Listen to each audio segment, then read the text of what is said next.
Como o coronavírus pode afetar o corpo? O coronavírus se propaga quando a gente inala gotículas que uma pessoa infectada expele no espirro ou na tosse. Ou quando a gente toca uma superfície, uma mesa, por exemplo, onde essas gotas caíram e colocamos as mãos nos olhos, no nariz ou na boca. É por isso que uma das recomendações mais importantes feitas por virologistas é exatamente para a gente lavar as mãos com frequência. E também para a gente tentar manter uma distância de cerca de 2 metros de outras pessoas. Mas e se isso não funcionar e contrairmos o novo coronavírus? Eu sou a Laís Alegrete, da BBC News Brasil aqui em Londres, e nesse vídeo eu vou contar o que pode acontecer com o corpo de quem tem a Covid-19. Vamos lá! Como é principalmente um vírus respiratório, começa infectando a garganta. Ele não pode se reproduzir sozinho, precisa sequestrar o mecanismo das nossas células. E o que ele faz é se fixar as células da mucosa do fundo do nariz e da garganta. Nessa posição estratégica, ele usa as proteínas que ficam na superfície como se fossem uma lança para penetrar na membrana de nossas células. Ele ultrapassa a membrana e já começa a dar à célula a ordem para produzir mais vírus. Em pouco tempo, o corpo pode produzir de 10.000 até 100.000 cópias. Quando estão prontas, destroem a célula de origem e começam a infectar as vizinhas. É quando o corpo percebe que o vírus está lá e produz uma resposta inflamatória para tentar combater esse invasor. Por isso, começamos a sentir desconforto e dor na garganta. A partir daí, vai para os tubos brônquicos, que são as vias aéreas que chegam até os pulmões e causam inflamação nas mucosas que revestem esses tubos. Isso gera irritação e é por isso que a gente começa a tossir. Aí a resposta inflamatória se intensifica porque o corpo está combatendo o vírus e, como consequência, aparece a febre. É nesse ponto que começamos a nos sentir mal e perder o apetite, por exemplo. É importante lembrar que a maioria das pessoas infectadas, 80% de acordo com a OMS, desenvolve apenas sintomas leves, como febre e tosse. 14% vão ter sintomas mais graves, como falta de ar e dificuldade para respirar. E 6% ficarão em estado grave, enfrentarão insuficiência pulmonar, falência de órgãos e risco de morte.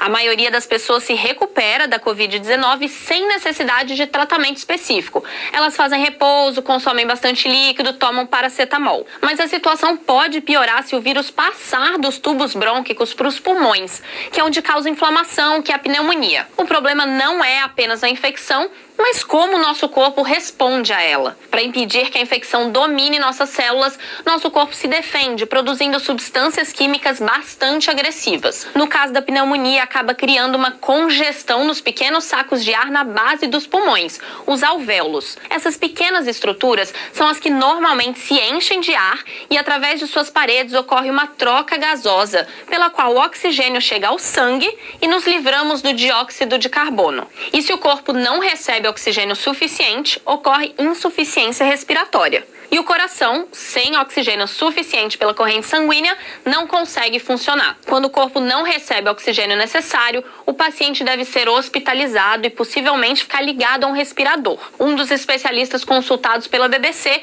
compara a resposta inflamatória a uma guerra, na qual 2 exércitos lutam entre si, mas às vezes as bombas caem sobre a população civil ou sobre um hospital ou um museu, mas não atingem o inimigo. Em outras palavras, a resposta do sistema imunológico pode ser tão potente que acaba danificando o tecido onde o vírus está alojado. Uma pergunta que muitos se fazem é se o coronavírus fica nos pulmões ou se pode infectar outras partes do corpo. Alguns especialistas acreditam que a infecção pode sim se espalhar do nariz até o reto. Um estudo publicado na revista científica The Lancet é inconclusivo, mas sugere que a Covid-19 poderia causar danos a outros órgãos, como coração, fígado e rins, e também a sistemas como a circulação sanguínea. Considerando estudos sobre outros coronavírus, como a síndrome respiratória aguda grave, a SARS, acredita-se que esse seja o caso sim, e isso pode explicar por que alguns pacientes tiveram diarreia e dor abdominal, além dos outros sintomas que a gente já comentou aqui.